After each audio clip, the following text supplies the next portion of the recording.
Okay, so this time I'm starting out in the second parking lot. I'm under the tree, so I'm in shade.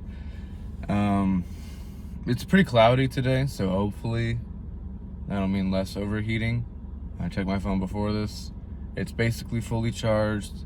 It's not very hot, so hopefully there won't be as many cuts and different videos I have to put together.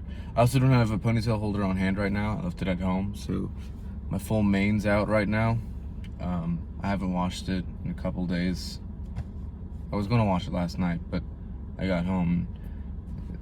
There were guests over, so anyways, all that aside, I can't believe I already have more to talk about. It's been less than a week since I recorded the last video, and already there's more to add. I don't know how I'm going to structure these videos, but what I want to talk about with this one, before I get into the added drama that I've caused, I want to talk about what I want from this channel. What do I want to do going forward? And I've been thinking about that a lot, and there's so many different YouTube videos that I watch, and I only watch a tiny fraction of the YouTube videos that are out there. I tend to watch commentary channels, anywhere from SunnyV2 with these complex editing tricks and like, you know, all this kind of stuff, to Penguin Zero, who's just similar to this. Like, I'm not putting myself on the same level as Penguin Zero at all, but he just sits in front of a camera and talks about it. So that's a genre that I watch. I also watch a lot of film critique, and those tend to be a lot more editing based. And I right now don't have the tools to do something like that. I don't have the necessary skills to, you know, if I'm talking about which Batman's the best, spoiler, it's The Dark Knight. Not just in terms of movie, but in terms of Batman portrayal, execution of the character, everything. Nolan and Bale did best. Have not been topped. But if I were to do a video like that, and I were to break down all of the different Batman, and like 100 people have done before, and critique what I like and what I don't like about them, I would need to get better at editing so I could, stitch in scenes from the movies for support of what I'm talking about. And like maybe interviews with the actors or articles written about the movie, just stuff like that right now I don't have the knowledge and skill to do. And I can't hire an editor because I have no money. But also, my friend watched my video and she told me that I can't be drinking soda in the videos, so I have water here. And because I'm a good friend, I also have soda. I'll tell her it's diet. It's not. But I think what I want the most is, if you look at my channel description, there's a typo. I'm going to fix that. I can't fix it right now because I don't have any Wi-Fi and I'm running low on data. But I know that this is a typo. I will fix it. Not that anybody cares, but I will fix it. But I talk about being, when I was writing that description of the channel, I really wanted people to be able to read just a few sentences and know what they were getting. Unfortunately, that's impossible. Like, I have a very analytical mind, I think. And so saying something like in the description says I am a Christian teenager, that can mean anything from a 13-year-old who goes to church every Sunday and claims to be Christian to make their parents happy, but doesn't really care, to a 19-year-old who is a devout Catholic, spends 23 hours of the day praying over his crucifix, And it's such a wide metric, which is really sad, because honestly, being something like Christian shouldn't be a metric. You should know what you're getting when you say something like, I'm a Christian. But there's been so many disagreements by sinful human beings, it's not that simple, which is really frustrating. I wish I could just tell people I'm Christian and they would know, oh, okay, so you believe X, Y, and Z, and you don't believe A, B, and C. Even saying things like I'm Presbyterian doesn't narrow it down, because then people are like, oh, so you believe this, and I'm like, no, I don't. The church has been fractured over the millennium by disagreements, and then those factions have been further fractured. Like our church, the church that I go to, is a part of the PCA, but there are some very different practices that we hold to Presbyterianism. Like, for example, Presbyterian churches tend to be very, very strict dress code. You know, women have to wear, dresses that cover like up to their chin and down to their toes. Men have to wear suits and ties. Our church is not like that. Our pastor wears sandals most of the time. I wear sandals all of the time. And I'm not copying him. I didn't notice he was wearing sandals until somebody pointed out the similarities. So I'm not copying him. And I'm tougher than him because I wear mine in snow and he doesn't. But anyways, like, one of my coworkers asked me the other day what our church was like. He asked if we were a very strict church, and I had to think about that for a moment, because I didn't want to say no, we're a chill church, because that makes it seem, oh, just be you, just believe whatever, it doesn't matter. So instead, I rephrased it and I said we're a very serious church, but we're not super strict about things like dress code. And I think that's the best way to describe my faith. I am very, very serious about my faith. I had another conversation with another coworker, I guess, is it a week ago or 2 weeks ago? I can't remember. But she's also Christian, but she's much looser in her beliefs than I am. Not much looser. There's a looseness to Christian faith that is super popular right now. She's not that far. But we were talking a bit about like homosexuality, and I'm just gonna come right out and say it, and this might be a really stupid thing to do in my second video, but I believe homosexuality is a sin. That's what it says in the Bible, and I want to remain unflinching on what the Bible says. So yeah, and we were talking about that, and she said things like,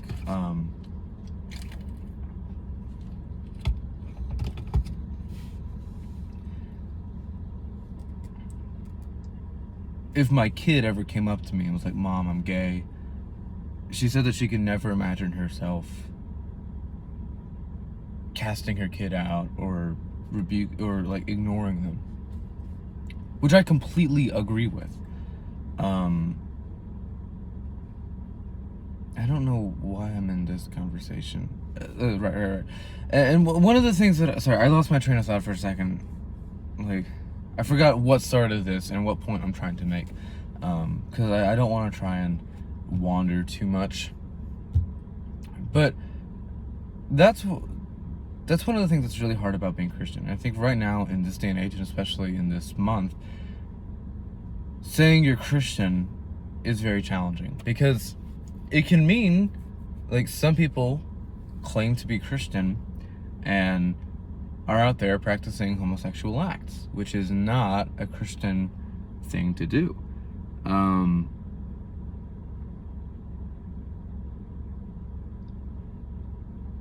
other Christians are out there not just speaking out against homosexual acts, but speaking out against homosexual people. And I take a little bit of issue with the hate the sin, not the sinner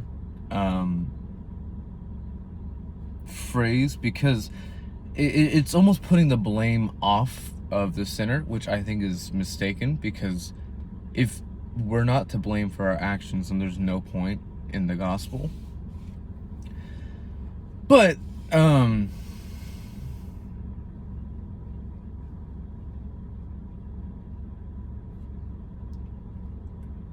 but for this, I feel like it's kind of,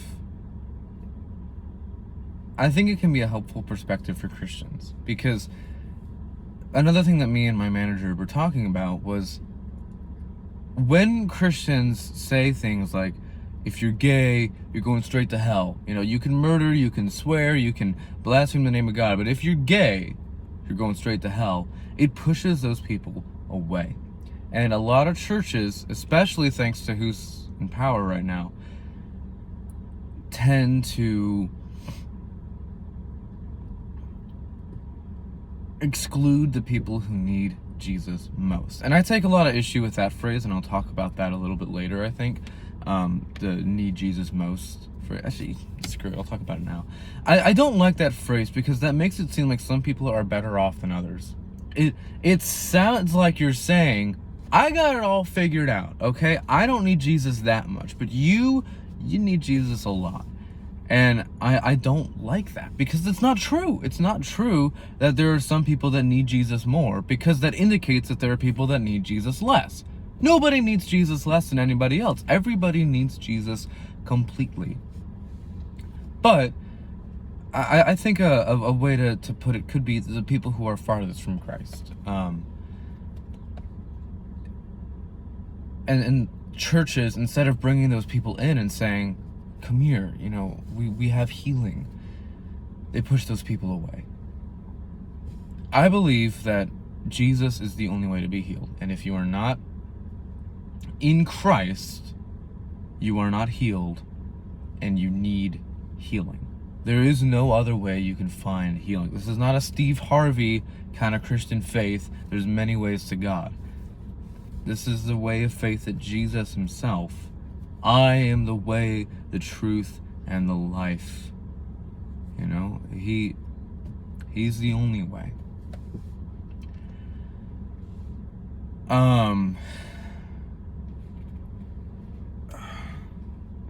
Sorry, my back is killing me. I've been driving everywhere, so I've been sitting down for like 2 weeks straight.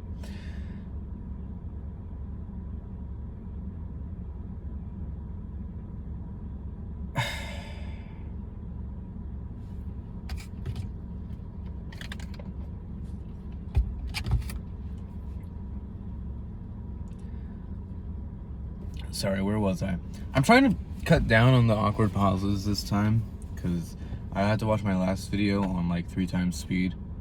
I almost bought YouTube Premium just so I could get past the silences, but I didn't. So I'm trying to cut down on that, but I'm also trying to remember, like, I'm trying to jump back to my original point. My original point is, it's very difficult to say I'm a Christian, because that can mean so many different things today. And that's really frustrating. It also frustrates me when people say stuff like, are you Catholic or Christian? I'm like, well, Catholics are Christian. I disagree with them very strongly on a lot of things, but Catholics are most definitely Christian.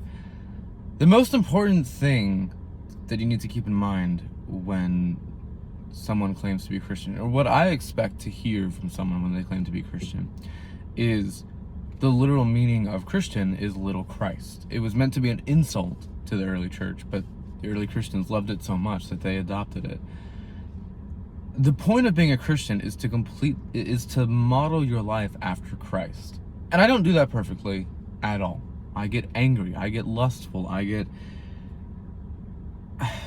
say stupid things, and I'm going to talk about that. That's why I wanted to make this video. But I'm taking 15 minutes to talk about this, which is an important thing to talk about. But when that happens, when I fall into lust, when I fall into anger, when I fall into stupidity, I want to be able to change. I want to be able to say, Jesus, that was wrong of me. Help me fix this.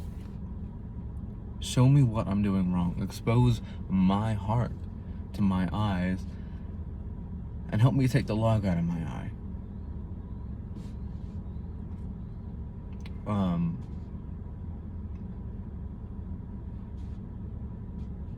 I also, in my description, state that I want to share wacky options. I meant to say opinions, in controversial, no, controversial opinions and wacky video ideas. I think the wacky video ideas, that's still on. I need to do some research on how to edit before I do that. But the controversial videos, that sounds like I'm pugilistic. I'm not trying to be. And in fact, in my head, when I was writing that, my thought wasn't like, you know, screw all the gay people, or, well, I guess that's kind of contradictory, but like, you know, kill all the gay people, you know, stuff like that. That's not what I was thinking of. That's not what I want to do. Of course not. But what I was thinking of when I wrote that was, I was enraged because I was on Reddit. I could stop there, but and I was reading about like different Batman actors, and I found out that the majority of people on Reddit hate Christian Bale as Batman, which is the stupidest thing I've ever heard. So I wrote that as like a defense against Batman. Like, you know, come on, fight me on this. Also, people hate Andrew Garfield as Spider-Man, which he's by far the best of the three. It's not even close. So that wasn't meant to be pugilistic or hateful. It was meant to be an impassioned take on superhero casting. But I will make controversial opinions. Like, I already have a bunch in this video, and this is 17 minutes long so far, and that's. But my goal is not to be controversial to the point where I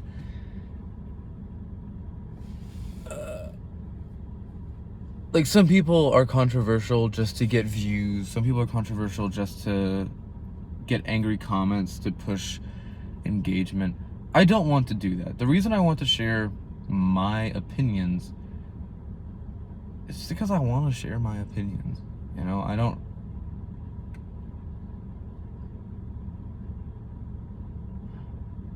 talked about this a little bit last video, but I don't have very many close friends. I've since then, you know,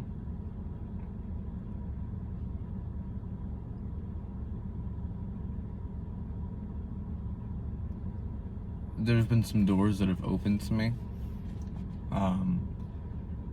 If I'm 100% honest, I'm scared to take that leap of faith.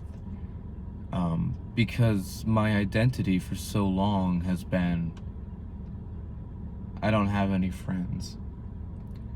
And I'm scared of what will happen to me if I do get friends. You know, I joked with my manager because she asked me how many kids I wanted to have when I grew up and got married, and I said I'm only having one. I don't have enough love in my heart for more people than that. That's become somewhat true. One person I can love aggressively. I can love unrestrained. But more than that, and it gets, I think, harder to space it out and to just measure that, you know?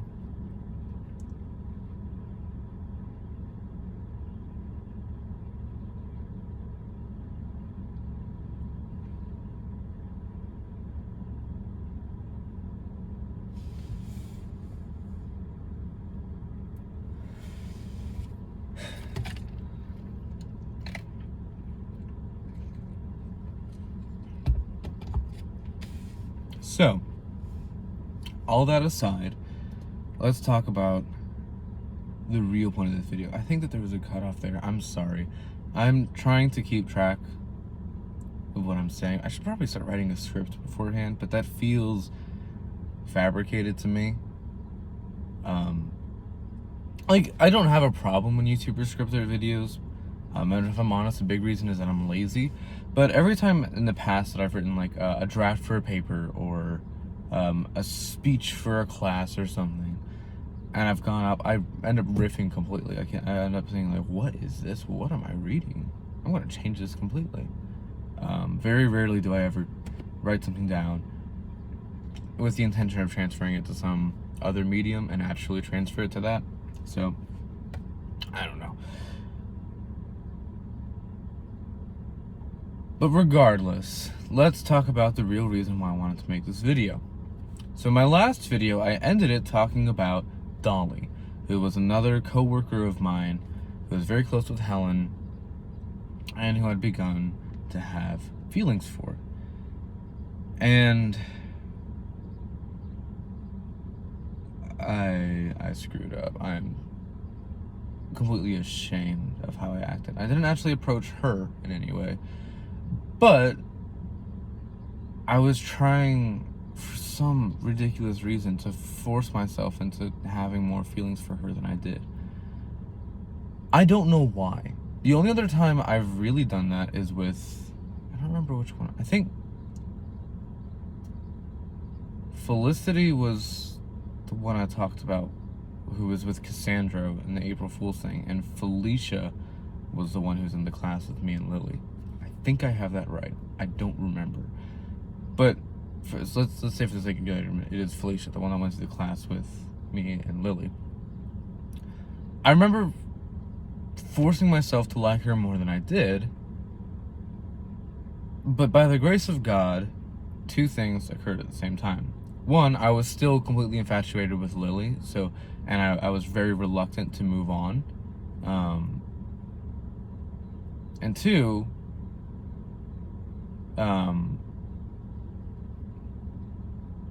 co-op let out around that time. So we weren't in contact or communication at all. And the next year we had like one class together, and then the year after that, we had no classes together. And I'm about to graduate, so we'll never have classes together again. Sorry, something's broken on the floor over there. It'll be fine.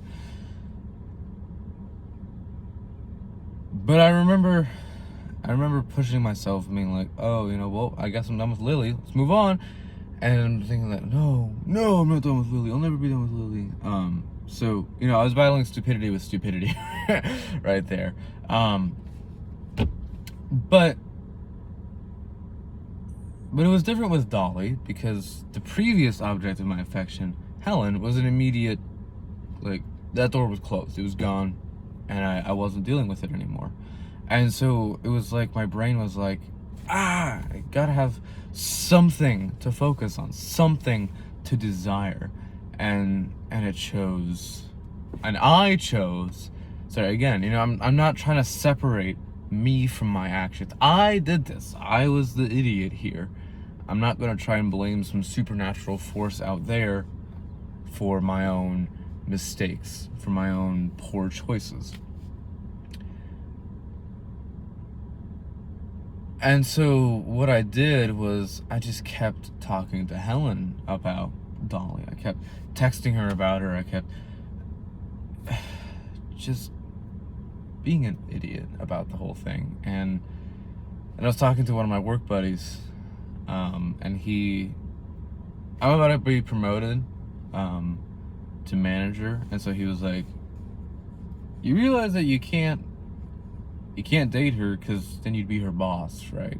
And also you're about to be 18, she's not. And I was like, oh shoot, you're right. And so that was it. And then I was like, oh, okay, well, yeah, I never really had feelings for her in the first place, so I'll just let it go. I'm done. And then last night I was looking through the text that I had sent to Helen about her, and I was like, oh my gosh, I'm an idiot. I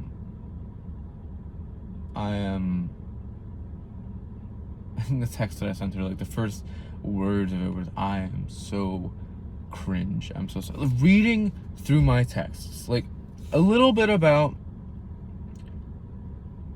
sorry, I'm forgetting her fake name, Dolly, but especially looking back to my conversations with Lily, Penguin Zero could make a whole playlist of creepy text messages from me, from the text messages that I sent to Lily.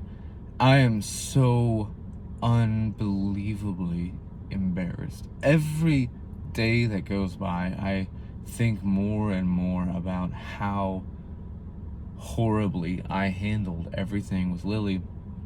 And with Dolly, I was noticing, with everyone since, with except for Cassandra, because she was mean. But Lily and Felicity and Jolene and Helen and Dolly, all of it, it's the same patterns, it's the same crap over and over and over and over and over again. I say the same thing. I can't even apologize anymore, because if I say I'm sorry, if I say I have been an idiot, it brings back the memories of me trying to push Lily away so that she'd come back to me. And it's so frustrating, and I hate it. I hate messing up like this. I loved watching the Penguin Zero videos and thinking, I could never be like that. And then I realized I was like that, and so I loved watching videos and thinking I could never be like that again. And now I don't know.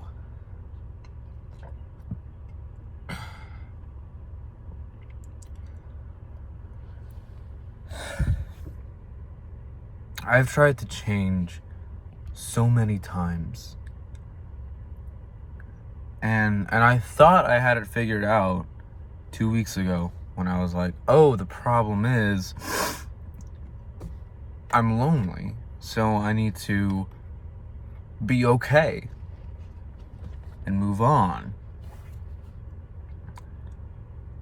I thought I was stuck in a loop, and I thought I'd broken out of it, and now here I am again. And Helen, if you're watching this, because I think that there's a good chance you are, I'm sorry. I'm sorry.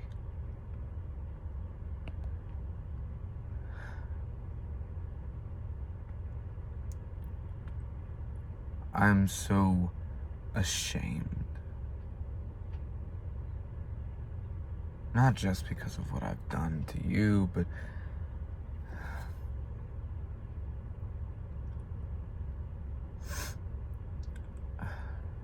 Helen asked me yesterday when we were at work.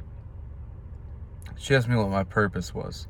And she meant to ask, like, what station I was operating at the moment, but she wasn't clear about that. So she asked me what my purpose was in this moment. And I said, my purpose is to give glory to God in everything I do.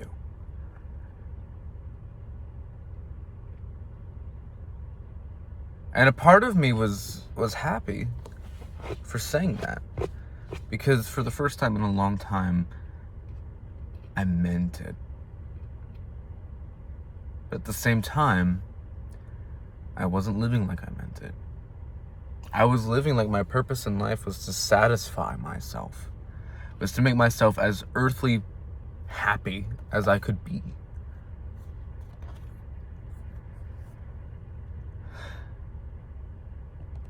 I want to change for Christ. I want my life to be a reflection of His. Song of the video, I guess. Shine by the Newsboys. It talks about how odd Christians are. How people look at Christians and the way that they act, and they think, what are you doing? For example, in the ancient Roman world, way back 2,000 years ago, I don't know if this is the earliest form of abortion or not, but in a form of abortion was if you had a baby and you didn't want it, so normally if it was a girl, you just leave it outside in the snow and let it die. The early church was not having this. They went out to those dumpsters where they left the babies, and Christian families would take the child and raise him as their own. And the Romans were so confused. Why would you want these defective infants? Why would you want these abominations, these failures? And the Christians took these babies because the babies were created in the image of God. And the babies were meant to be loved and protected. God gave every one of us a life. And that life is meant to be treasured and given back to Him.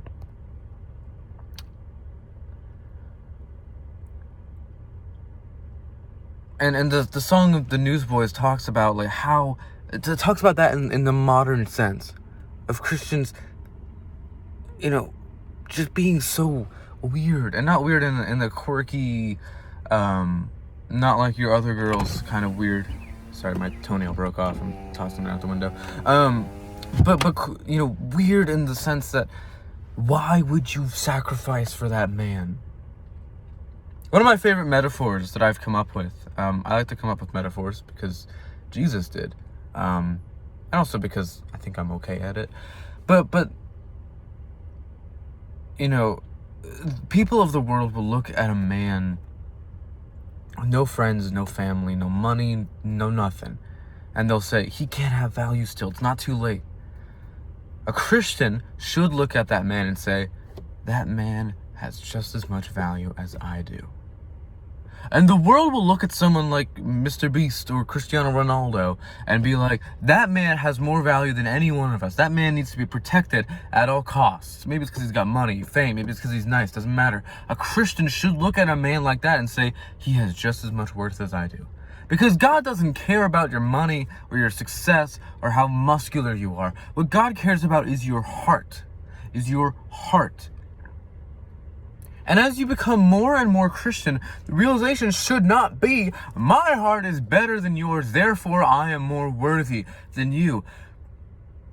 The realization should be, I am a sinner. If you look at Paul's letters, the progression through the letters, in Philippians, one of his earliest letters, he has this incredible paragraph of how he's better than anybody else. And it's to demonstrate how we as humans can never achieve holiness. He points out all these crazy things that he's done, and it is, by the standards of that time and that world, unparalleled perfection.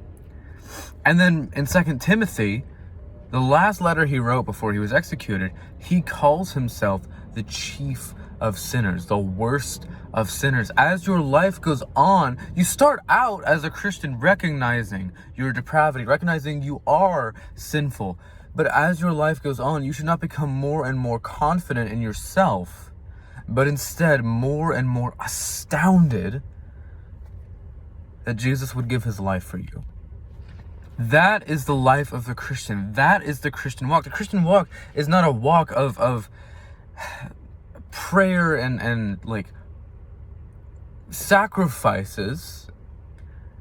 Those are good things, like sacrificing things in your life for Christ. Good. Praying, definitely good. Sorry. But the Christian life is meant to be one of self-reflection and repentance. You're supposed to look at your life and think, how could Jesus ever die for me? How could God ever love me? And the most important step on our end of the Christian life is to recognize there is no how or why. There's no logical answer as to why God would love us. But he does. And we should rejoice in that.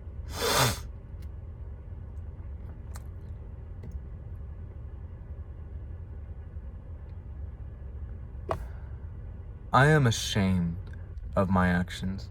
Every day, every night I go to sleep and I say, God, today was a good day, or today was a bad day. And I say, God, but this was wrong. This was wrong, and I want to change that. Sometimes it's lust, sometimes it's anger, sometimes it's something out of my control, but there's always something, some reaction of mine, some accidents that occurred that I say, God, if only that wasn't there, then I would be okay.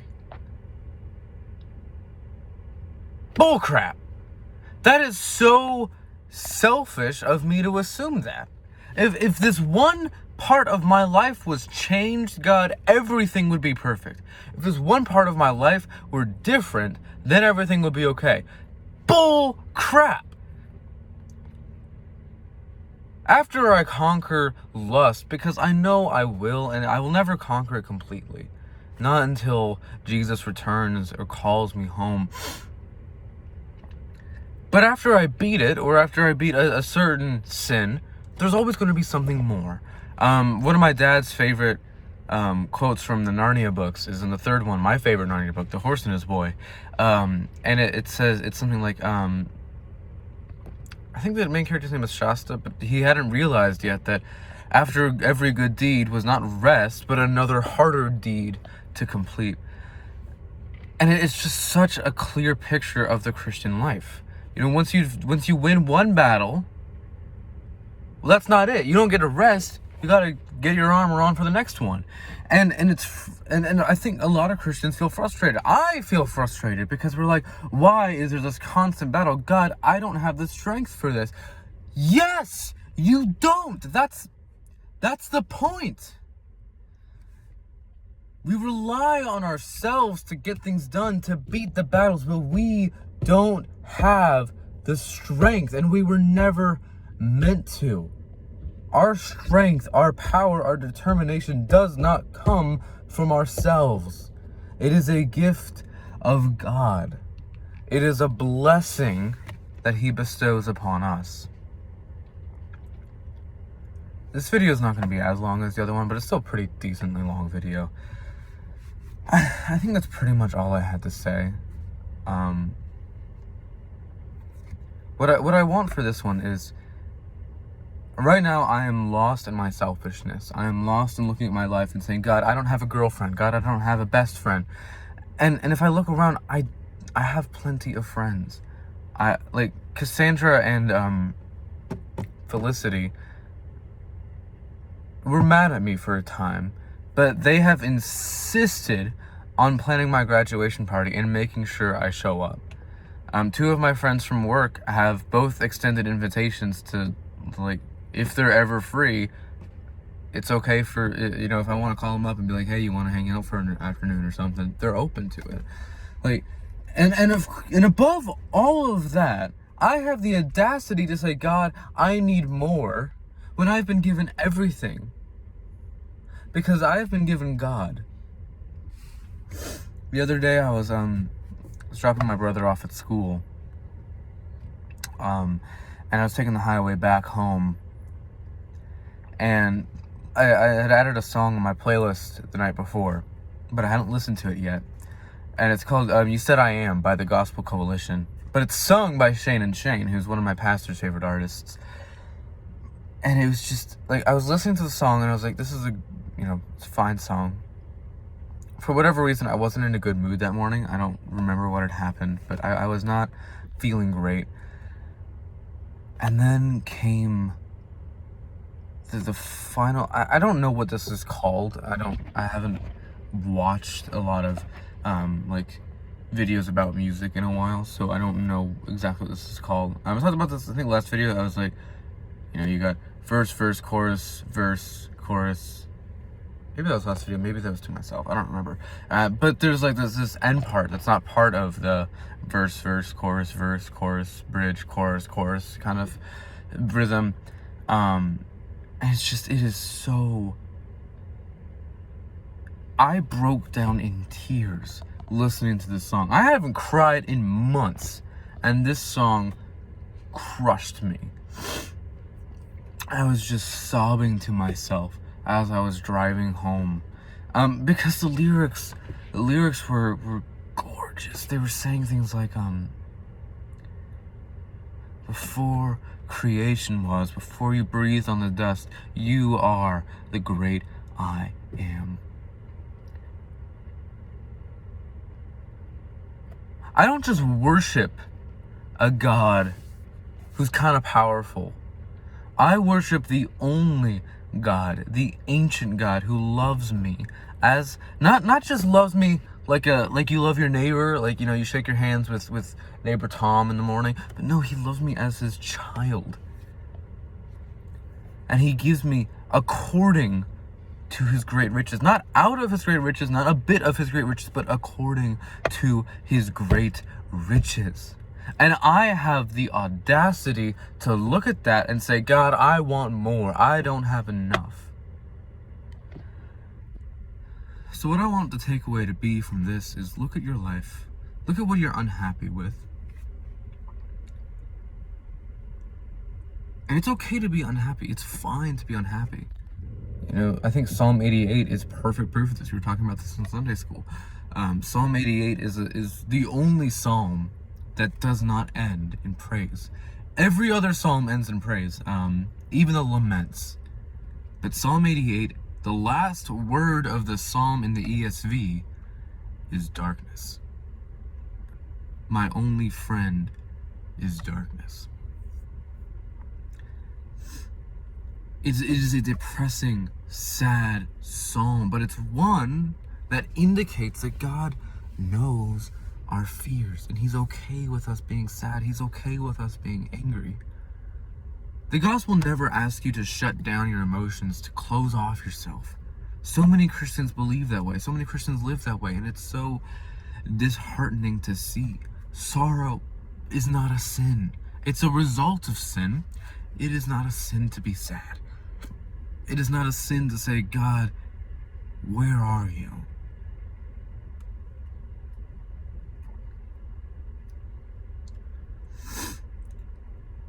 So it's okay to be sad. It's okay to look at your life and go, God, I wish this was different. But it's not okay to say, God, I don't have enough. Because you have the entire, whole, infinite being of the God of the universe in your heart, guiding you, teaching you, loving you.